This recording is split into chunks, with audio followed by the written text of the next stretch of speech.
एक बार शीतला माता ने सोचा कि क्यों ना मैं धरती पर घूम आती हूँ, देखती हुई कौन मेरी पूजा करता है और कौन मुझे मानता है। ये सोचकर वो धरती पे आई, राजस्थान के डुंगरी गांव में आई और उन्होंने वहाँ पर देखा कि ना ही कोई उनकी पूजा करता है, ना ही कोई उन्हें मानता है। माता शीतला गांव की गलियों में घूम रही थी, तभी एक मकान के ऊपर से किसी ने चावल का उबला पानी मतलब मार नीचे फेंका। वह उबला पानी शीतला माता के ऊपर जा गिरा, जिससे शीतला माता के शरीर में छाले और फफोड़े पड़ गए। शीतला माता के पूरे शरीर में जलन होने लगी। शीतला माता गांव में इधर उधर भागकर चिल्लाने लगी, अरे मैं जल गई हूँ, मेरा शरीर तप रहा है, जल रहा है, कोई मेरी मदद करो। लेकिन उस गांव में किसी ने शीतला माता की मदद नहीं करी।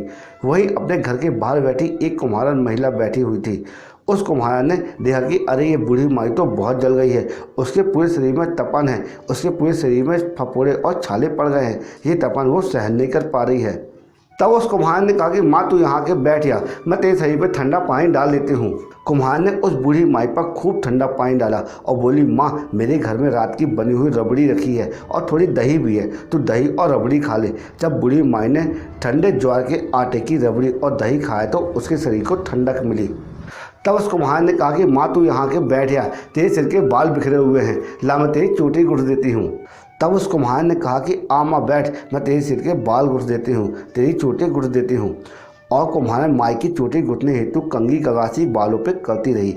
अचानक कुम्हार की नज़र उस बूढ़ी माई के सिर के पीछे पड़ी तो कुम्हार ने देखा कि एक आंख बालों के अंदर भी छुपी है।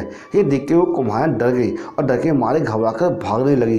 तब उस बूढ़ी माई ने कहा कि रुक जा बेटी, डर मत, मैं कोई भूत प्रेत नहीं हूँ, मैं तो शीतला देवी हूँ। मैं इस धरती पर यह देखने आई थी कि मुझे कौन मानता है, कौन मेरी पूजा करता है। इतना कहकर माता चार भुजाओं वाली हीरे जवाहरात और आभूषण से लदी हुई स्वर्ण मुकुट धारण किए हुए अपने असली रूप में प्रकट हो गई। माता के दर्शन कर कुम्हार ये सोचने लगे कि मैं गरीब इस माता को कहाँ बैठाऊं।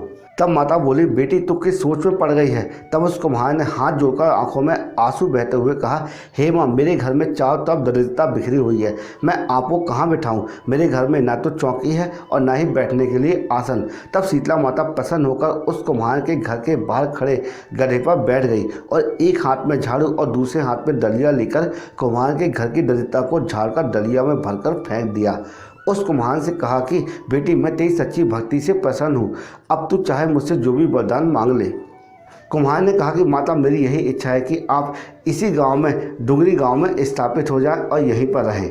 और जिस प्रकार आपने मेरे घर की दरिद्रता को अपने झाड़ू से साफ कर दूर किया है, ऐसे ही आपको होली के बाद की सप्तमी को भक्ति भाव से पूजा कर आपको ठंडा जल, दही, बासी भोजन चाहे उसे घर की दरिद्रता को भी साफ करना और आपकी पूजा करने वाली नारी महिला का अखंड सुहाग रखना, उसकी गोद हमेशा भरी रखना। साथ ही जो पुरुष शीतला सप्तमी को नाई के यहाँ बाल न कटवाए और धोबी को कपड़े धुलने ना दे, पुरुष भी आप पर ठंडा जल चढ़ाए, नारियल फूल चढ़ाए, परिवार सहित ठंडा बासी भोजन करे, उसे काम धंधे में कभी भी दरिद्रता ना आए। तब माता बोली, तथा अस्तु बेटी, तूने जो वरदान मांगे हैं सब तुझे देती हूँ। हे बेटी, तुझे आशीर्वाद देती हूँ कि मेरी पूजा का मुख्य अधिकार इस धरती पर सिर्फ कुम्हार जाति का ही होगा। तभी उसी दिन से डुंगरी गांव में शीतला माता स्थापित हो गई और उस गांव का नाम हो गया सील की डुंगरी। सील की डुंगरी भारत का एकमात्र मुख्य मंदिर है। शीतला सप्तमी के वहाँ बहुत विशाल मेला भरता है और इस कथा को सुनने से घर की दरिद्रता का नाश और साथ में मनोकामना पूरी होती है।